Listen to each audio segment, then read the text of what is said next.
Over the centuries, Wentworth Woodhouse has had a huge impact in the region, industrially, commercially and socially, and the gardens too have played a big part in the entertainment and well-being of the many visitors, both in historic times and more recently since Wentworth Woodhouse Preservation Trust took over the house. We're keen to share the astonishing journey of these amazing gardens and some exciting news about their future.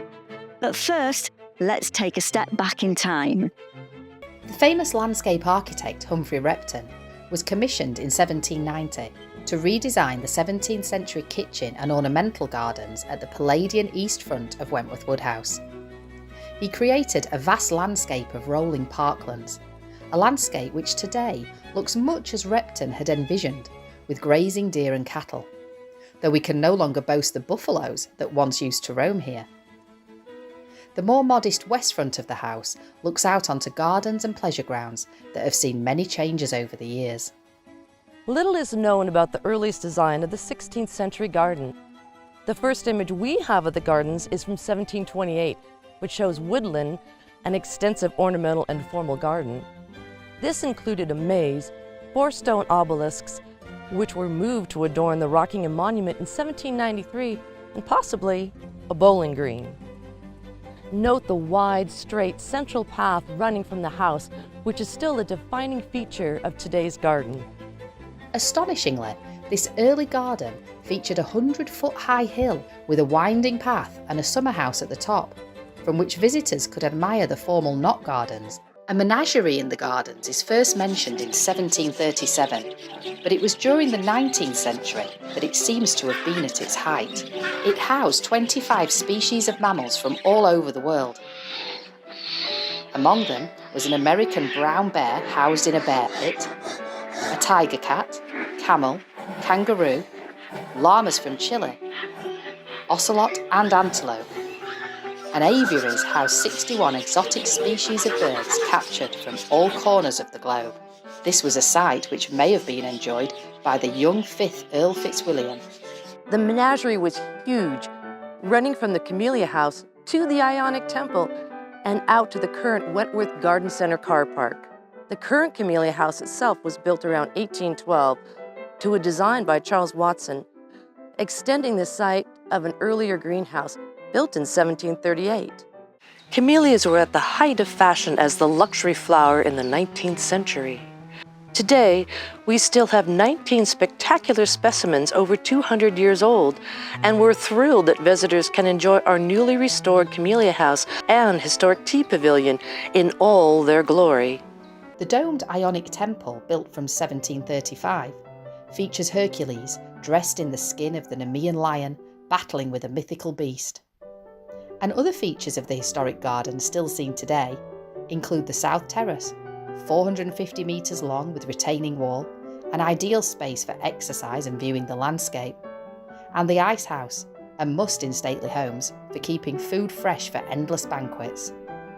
In 1902, when the 7th Earl Fitzwilliam and Countess Maud, who was a keen gardener, took over the estate, the garden began to take on a whole new look. She was responsible for the development of the Rose Garden and the Japanese Garden, and there was also an orchid house, 2 botanical gardens, and an area known as Countess Maud's Garden. This was entered by a gate with the words "Come into the garden, Maud," spelt out in horseshoes. A whole estate of stunning glasshouses was built from 1908. One, 220 feet long and 20 feet wide, housed an array of exotic plants, including bird of paradise, amaryllis, hydrangeas and orchids, all used for floral displays in the house. A vinery producing grapes extended to 88 feet, and in another 14 glasshouses, more exotic plants and fruits were grown, including nectarines, peaches, pineapples, bananas, plums and lemons, for the banquets and dinners at the house.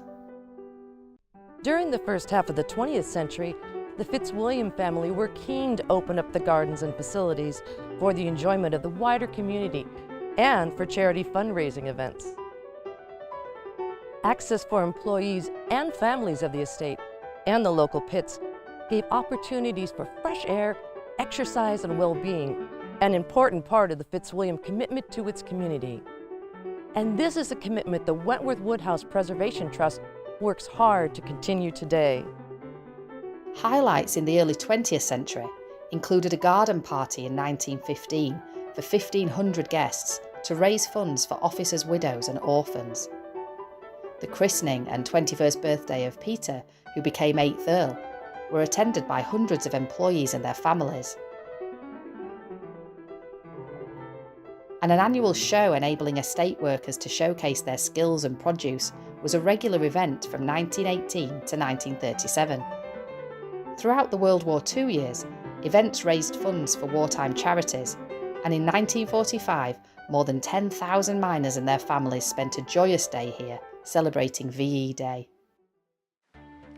So we've seen Wentworth Gardens in their glory days, but in the early 1940s, devastation struck. With an acute lack of coal and poor productivity, the government championed the cheaper, quicker method of opencast mining, with excavations starting here on the estate as early as 1942-3. However, the real blow came in spring 1946. Emmanuel Manny Shinwell, Minister of Fuel and Power in the Attlee post-war government, proposed significantly expanded works here on the estate in areas that the Earl had been reassured would remain untouched except in an absolute emergency. Widespread local and national protests followed, including representations from the President of the Yorkshire Mine Workers Union, the National Farmers Union, as well as other environmental and heritage groups. On the 15th of April 1946, Peter, now the 8th Earl Fitzwilliam, travelled to London to plead with the Prime Minister Clement Attlee. But the Cabinet decision on Manny Shinwell's proposals to extend mining at the house had been taken earlier that day, and the diggers rolled in. Excavations continued apace. Woods, the gardens, hedgerows and farmland were destroyed, with 2/3 of the 1,640 acres of the parish affected, and mining taking place up to 100 yards from the west front. The beautiful row of beech trees along the historic southern Doric wall, which Shinwell agreed would be spared, sadly died later as a result of extensive excavations too close to their roots. One old soldier noted that Wentworth ended up looking like Passchendaele in 1917. Mining continued into the mid-1950s, and reinstatement took more than a generation, not just the 5 years that the government had promised. There followed decades of neglect. In 1976, Wentworth Garden Centre took over the area of the walled garden, and over the next 40 years, extensive restoration took place. But it wasn't until Clifford Newbold bought the house and gardens in 1999 for £1.5 million that the gardens were to be given a new lease of life. Head gardener Scott Jameson was appointed in 2004 and worked closely with Mr Newbold in planning the rejuvenation of the gardens. Plants and shrubs were purchased from specialist nurseries throughout the country, including a £12,000 collection of rhododendrons to complement those that had escaped the mining, some of which are over 100 years old. There are now over 1,000 rhododendrons in the garden. Acers were a particular favourite, providing rich autumn as well as summer colour. The orchard in front of the Camellia House was planted when Mr Newbold and his family were in residence. It is made up of various Old English varieties of fruiting trees. Creation of the summer border was a massive project.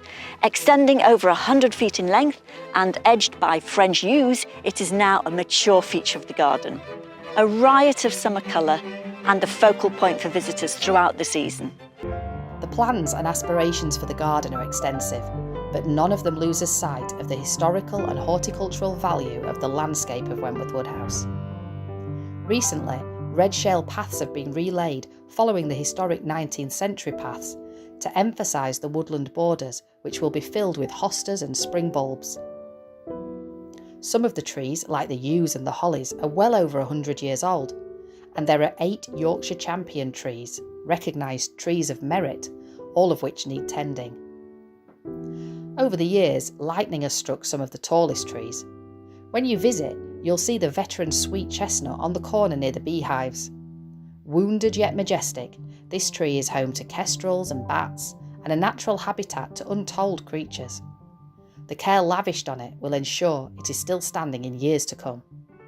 The sheer vastness of the landscape is the hardest job to manage, but under Scott's direction, the efforts of 4 teams of enthusiastic volunteers, 3 community groups and corporate volunteering initiatives have made the gardens what they are today. The commitment and dedication of our volunteers contributed to Wentworth Woodhouse being awarded Historic Houses Garden of the Year at the end of 2022 and partner garden status with the RHS, Royal Horticultural Society, in 2023. But most exciting of all, it has recently been announced that the RHS has chosen Wentworth Woodhouse to be the site of a new North of England flower show and exhibition for 2025. Internationally renowned RHS shows such as Chelsea, Hampton Court and now Wentworth Woodhouse celebrate the best of UK horticulture design and talent.